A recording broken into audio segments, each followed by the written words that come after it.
Pastor Julian here with Central's devotion for today. I hope you're doing well.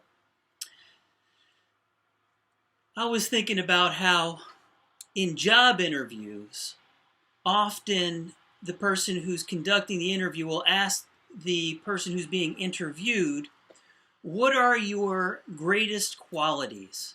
Name your 3 top qualities or 3 characteristics about yourself that are valuable.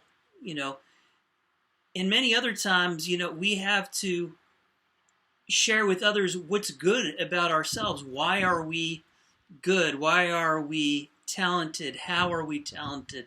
What are our credentials? Even the Apostle Paul in his letters and the Apostle John in his letters had to reiterate and share why they are credible, why they are important, why these churches need to listen to them. They had to put their credentials kind of back out there on the table to remind the people, with being as humble as possible, explaining, I was with Jesus. I was with Jesus. Or I encountered Jesus and I've suffered for Jesus, and he has appointed me to be the missionary to the Gentiles and to come out to the Gentiles. It's incredible that we have to do that about ourselves, and we wonder what do other people think about us. But I'll tell you what, God does not have to worry about that. We read in Psalm 145, 3-7, this is what it says. Great is the Lord, and greatly to be praised, and his greatness is unsearchable. One generation shall commend your works to another, and shall declare your mighty acts. On your glorious splendor of your majesty, and on your wondrous works, I will meditate.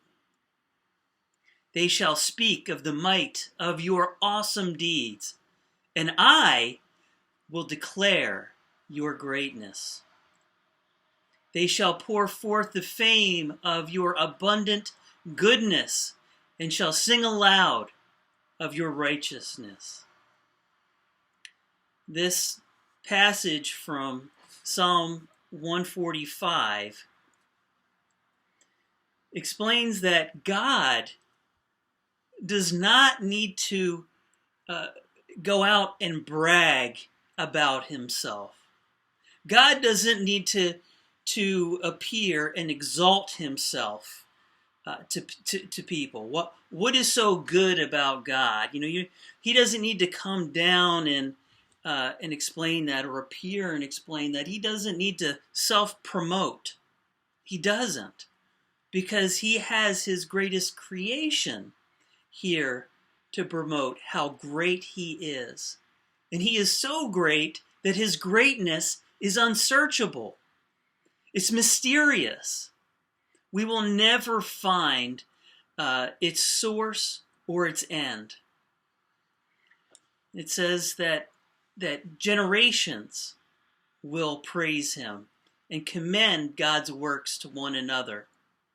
On God's glorious majesty and splendor, and on his wondrous works, I will meditate.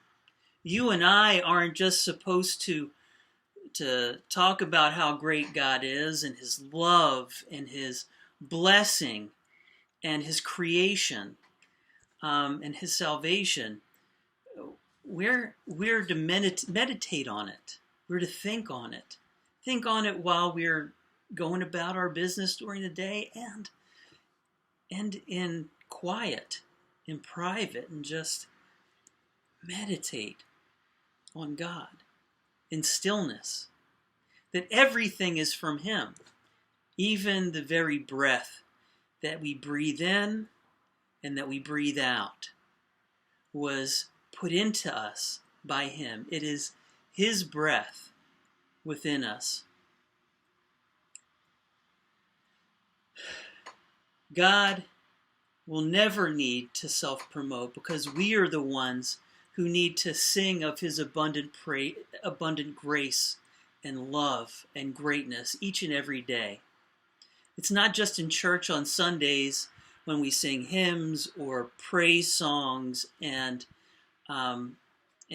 might raise our hands in the air, but it's outside of church, outside of the group of believers, the community of believers we worship with. We are supposed to go out into the world and also testify to God's greatness and his love.